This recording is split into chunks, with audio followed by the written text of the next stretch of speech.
In the wake of the pandemic in early 2020, schools across the nation were closed. Hearing about the sudden holidays, most students were relieved. But this led us to a situation where learning online was the only way out. Did you also end up trying dozens of education apps or even buying an expensive subscription so that your child could continue to learn online? But then a news report came out in June 2020 which said that nearly 56% children in India didn't have access to a smartphone. This meant that a lot of students from lower socioeconomic backgrounds were missing out on their studies. Have you ever wondered what happened to them? Can you imagine what happened to your security guard in your complex and his daughter? How did they transition to online learning? I would like to break down their challenges in three simple things.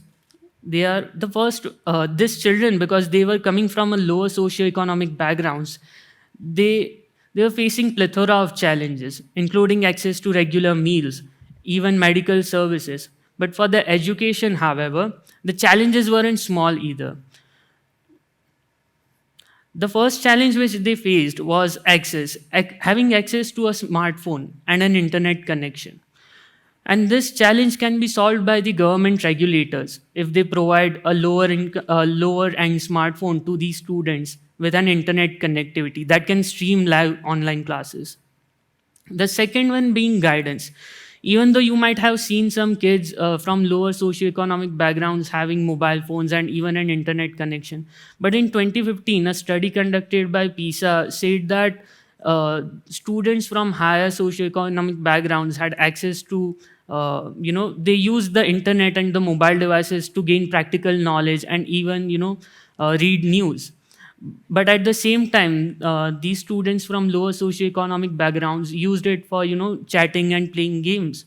So as a parent, what everyone can do is basically make the child aware about the potential of internet, how to make the best use of internet, because teaching digital literacy skills to children is also very important. And third one being the language barrier. I would like to share a statistic with you. 83% students in India study in a non-English speaking school, which means that the content available online is not probably helpful for them. A lot of tech companies are trying to, get the next billion users online. But these users, when they come on the internet, they don't actually find the content relevant to them. And I'm one of those students who used to study in a Gujarati medium school, and I faced the same issue. When I was in class 9, and I would like to take you guys back to 2017 when I was in class 9. Due to traveling, I missed out on important lectures in school. Being someone who had self-taught programming using the internet earlier, I thought that I would cover up those topics with help of YouTube. But then, when I actually sat down to browse videos on YouTube, the videos were mostly in English and at best in Hindi. So that's when I thought that why isn't anyone trying to make videos in Gujarati? Like there are well over 50 lakh students each year across different grades. That's when the idea of Guju Student App came up in my mind. And I teamed up with my school and tuition teachers who decided to, make videos in Gujarati. And that's when we started creating videos in Gujarati, and they gradually started gaining popularity. We continued working on this even during my 10th board exams and so on. And we created numerous videos so that children could continue to learn and in their own language.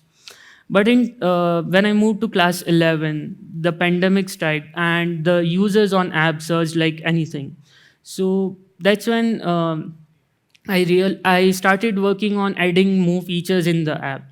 Like, I created a feature where, like based on peer-to-peer interaction so that the students can ask their doubts and even upload short explainer videos so that they could, explain other students.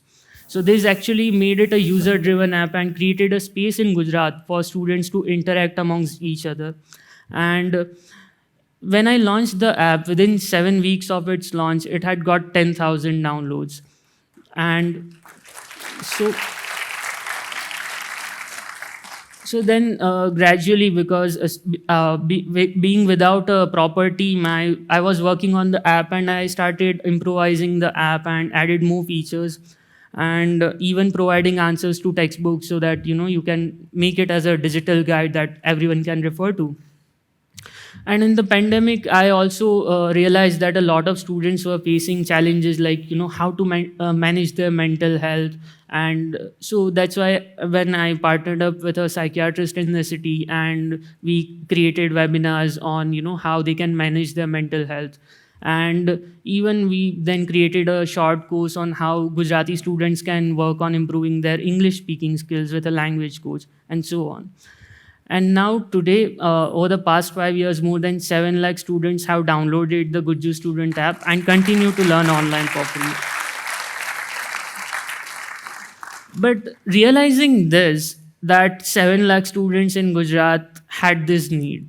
And I realized that there are a lot of, education boards in India, like as you can see here. These many languages are being spoken. Each state comes with their own state education board. Like in Maharashtra, you have Maharashtra State Education Board. Karnataka has, their own.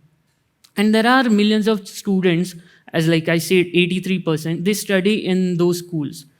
So often the large education companies, they do not really, care for them, or, so that's when I decided to come up with this idea, building on the idea of Guju student called Buddhiman and Guider.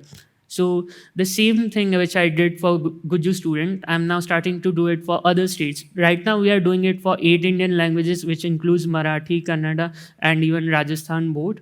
And we expect to, grow it.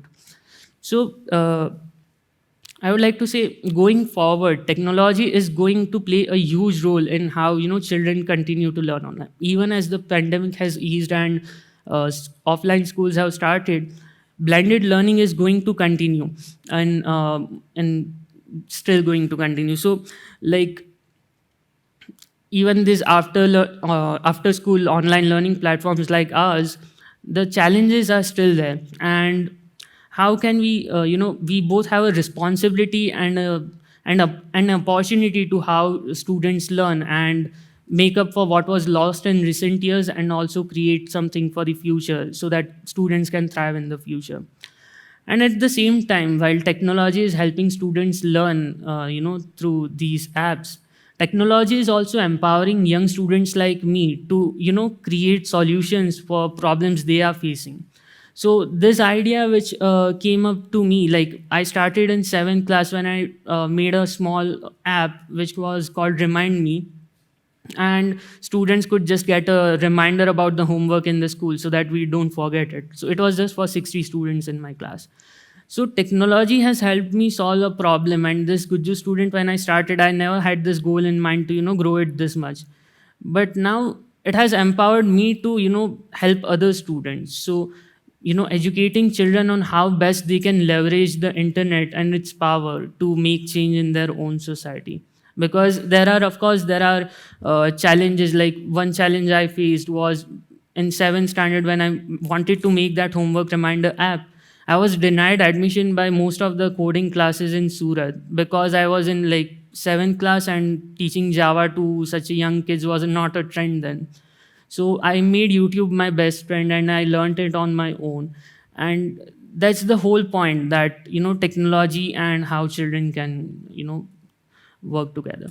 But then also at the same time, we shouldn't forget that these 56% children in India who didn't have access to smartphone, I'm sure the numbers wouldn't have changed much in a year or so.